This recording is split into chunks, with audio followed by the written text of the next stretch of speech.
नमस्कार। लोकसभा चुनाव को लेकर अब तक जो मतदान हुआ है उसके क्या रुझान सामने आ रहे हैं और जो सटोरियों का अनुमान है उस लिहाज से यह 2024 में किसका कब्जा होने जा रहा है, फलौदी सट्टा बाजार की सटोरियों का जो अनुमान है उस हिसाब से 2024 में खलबली दिखाई दे रही है और कई बड़े नेताओं को लेकर यहां पर जो रुझान है, जो आंकड़े हैं वो चौंकाने वाले सामने आ रहे हैं। तो 2024 में कौन जीत सकता है, इसको लेकर अब तक जो मतदान है, अब तक जो वोटिंग हुई है उसके आंकड़े जो हैं वो किसके पक्ष में जा रहे हैं और बढ़त किसको देखने को मिल रही है, इसको लेकर महत्वपूर्ण आंकड़े सामने आ रहे हैं। 3 फेज की अगर बात की जाए तो 282 सीटों तक अब तक जो आंकड़े हैं उसमें कौन आगे दिखाई दे रहा है, क्योंकि तीनों ही चरणों में कम मतदान देखने को मिला है। पहले चरण में करीब 66%, तो दूसरे चरण में भी करीब 66% और तीसरे चरण में करीब 65% मतदान देखने को मिला है। और जो 2019 के मुकाबले 2024 में कम मतदान है और इसके अलग अलग अनुमान निकाले जा रहे हैं। कम मतदान का फायदा कई लोग विपक्ष को दिखा रहे हैं, तो राजनीतिक चाणक्य को मानना है कि कम मतदान का क्या नुकसान और किसे कितना फायदा होगा, इसको लेकर फलौदी सट्टा बाजार के भी अपने आंकड़े सामने आ रहे हैं। लेकिन जो वादे किए जा रहे हैं, जिस कार की चुनावी जनसभाएं किए जा रहे हैं, मुद्दे भी कई तरह से बदलते नजर आए हैं, उसके बाद जो आंकड़े हैं अब तक जो मतदान के, वो किसके पक्ष में और कौन आगे दिखाई दे रहा है, तो 2024 की तस्वीर यहां पर सामने हो जाएगी। क्योंकि 3 फेज की वोटिंग के 282 सीटों का जो गरज है वो किसके पक्ष में रहा है। इसमें बात की जाए तो पहले चरण के लिए 102 लोकसभा सीटों पर वोटिंग हुई थी और इसमें करीब 66% मतदान यहां पर देखने को मिला था।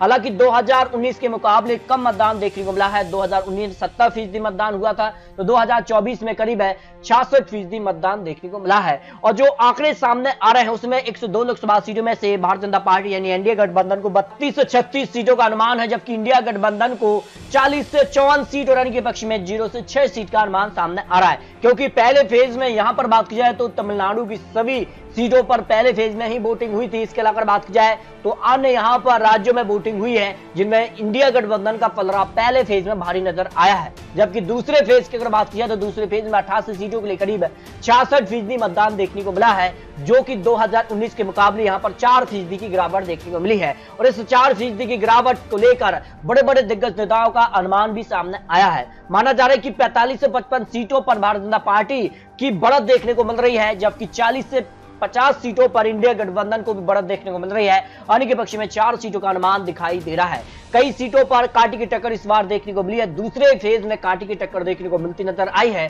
जबकि तीसरे फेज को लेकर बात की जाए तो 93 सीटों पर 7 मई को वोटिंग हुई थी और उसके आंकड़े किसके पक्ष में जाते नजर आए हैं। तो 93 सीटों का जो विश्लेषण है वो किसके पक्ष में जा रहा है, क्योंकि 93 सीटों को लेकर बात की जाए तो 2019 में इन 93 सीटों में से 78 सीटों पर एनडीए और इंडिया गठबंधन को मात्र 13 सीटों पर ही जीत मिली थी। अन्य के पक्ष में 2 सीटों पर जीत मिली थी। तो तीसरे फेज को मिलाकर कुल मिलाकर 282 सीटें होती हैं और उसके आंकड़े किसके पक्ष में जाते नजर आ रहे हैं, उस लिहाज से काफी खलबली दिखाई दे रही है। और अगर बात की जाए तो जिस कारण से इस बार जो वोट परसेंटेज गिरावट आई है उसका किसे नुकसान और किसे फायदा देता नजर आ रहा है। बात की जाए महाराष्ट्र की 11 लोकसभा सीटों में से 2019 में यहां 4 सीटों पर भारतीय जनता पार्टी, 2 सीटों पर शिंदे गुट, 2 सीटों पर उद्धव गुट और एनसीपी को 2 सीटें, एनसीपी अजित गुट को 1 सीट पर जीत मिली थी। लेकिन इस बार जो अनुमान उसमें सीधे तौर पर एनडीए विशेष इंडिया गठबंधन को ही देखा जा रहा है। तो यहाँ पर एनडीए यानी भारतीय जनता पार्टी को 6 सीटें, इंडिया गठबंधन को 5 सीटों का अनुमान सामने आ रहा है। महाराष्ट्र में भी अगर बात की जाए तो यहाँ पर तीसरे फेज में कम मतदान देखने को मिला था,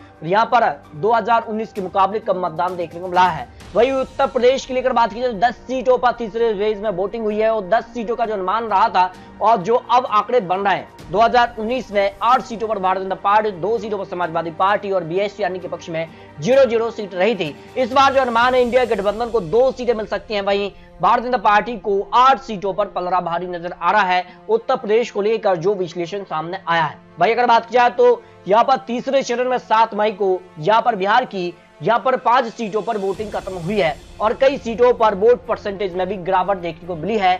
61 के मुकाबले 56% यहाँ पर वोटिंग हुई है। बिहार की 5 सीटों में इस बार सीधे तौर पर सबसे ज्यादा नुकसान जेडीयू पार्टी को दिखाई दे रहा है। 2019 की बात की जाए इन 5 सीटों के लिए तो जेडीयू को 3 सीटें, बीजेपी को 1 सीट मिली थी, एलजेपी को 1 सीट और आरजेडी कांग्रेस को 0 सीट रही। सभी 5 सीटों पर एनडीए का पलड़ा भारी रहा था, लेकिन इस बार एनडीए को 2 सीटों को नुकसान दिखाई दे रहा है। 3 सीटों पर भारतीय जनता पार्टी एनडीए को जीत मिल सकती है और इंडिया गठबंधन को 2 सीटों पर जीत का अनुमान है। कांग्रेस जो आरजेडी का गठबंधन बना है उसको 2 सीटें जाने का अनुमान यहाँ पर दिखाई दे रहा है। भाई गुजरात की 26 सीटों पर 2019 में सभी 26 सीटों पर भारतीय जनता पार्टी को जीत मिली थी, लेकिन इस बार जो अनुमान उस 64% की जगह 55% के आसपास लगभग वोटिंग हुई है। और तीसरे फेज में अगर बात की जाए तो यहाँ पर जो है 26 सीटों में से 26 में से 24 सीटों पर भारतीय जनता पार्टी, जबकि इंडिया गठबंधन कांग्रेस को 2 सीटों पर जीत का अनुमान गुजरात में भी दिखाई दे रहा है। यानी सीधे तौर पर अब कहीं ना कहीं लोकसभा चुनाव में कांटे की टक्कर देखने को मिल रही है और ऐसे में चौथा फेज भी महत्वपूर्ण हो जाता है। इसके भी आंकड़े बहुत जल्द आपको दिखाएंगे। वही बात करें तो मध्य प्रदेश की 8 लोकसभा सीटों में से 5 से 6 सीटों पर भारतीय जनता पार्टी, जबकि इंडिया गठबंधन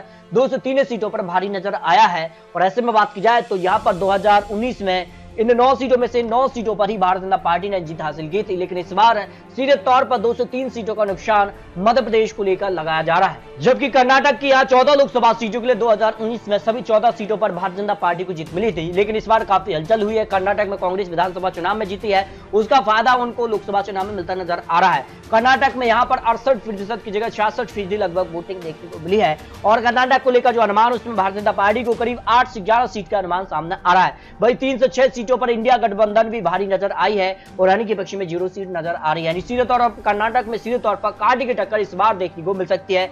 तीसरे फेज में भी कई सीटें ऐसी रही हैं जहां कांटे की टक्कर इस बार देखने को मिली है। वही छत्तीसगढ़ की 7 लोकसभा सीटों के लिए 2024 में जो अनुमान है, यानी 5 सीटों पर भारतीय जनता पार्टी और इंडिया गठबंधन को 2 लोकसभा सीटों पर जीत का अनुमान तीसरे फेज को लेकर लगाया गया है। यानी छत्तीसगढ़ में भी 36 का आंकड़ा कई सीटों पर देखने को मिला है। वही पश्चिम बंगाल की 4 लोकसभा सीटों को लेकर बात की जाए तो यहाँ पर 81%, 96% यहाँ 2019 में वोटिंग देखने को मिली थी, लेकिन इस बार करीब 77.93% वोटिंग देखने को मिली है। यानी बंपर वोटिंग पश्चिम बंगाल में देखने को मिली है। और पश्चिम बंगाल की बात की जाए 2019 के लिए 4 सीटों में से 2 सीटों पर TMC, 1 seat Bharatiya Janata party, 1 seat Congress के पक्ष में रही थी, लेकिन इस बार माना जा रहा है कि सीधे तौर पर पश्चिम बंगाल में भारतीय जनता पार्टी विशेष टीएमसी के बीच कड़ी टक्कर देखने को मिल रही है। हालांकि कांग्रेस और सीपीआई का गठबंधन बना है, लेकिन टीएमसी अलग चुनावी मैदान में है। इस कारण से सीधे तौर पर टीएमसी विशेष भारतीय जनता पार्टी हो रही है। 2 सीटों पर भारतीय जनता पार्टी, 2 सीटों पर टीएमसी को जीत मिल सकती है। यानी सीधे तौर पर बात की तो 1 सीट का फायदा पश्चिम बंगाल और भारतीय जनता पार्टी को देखने को मिल सकता है।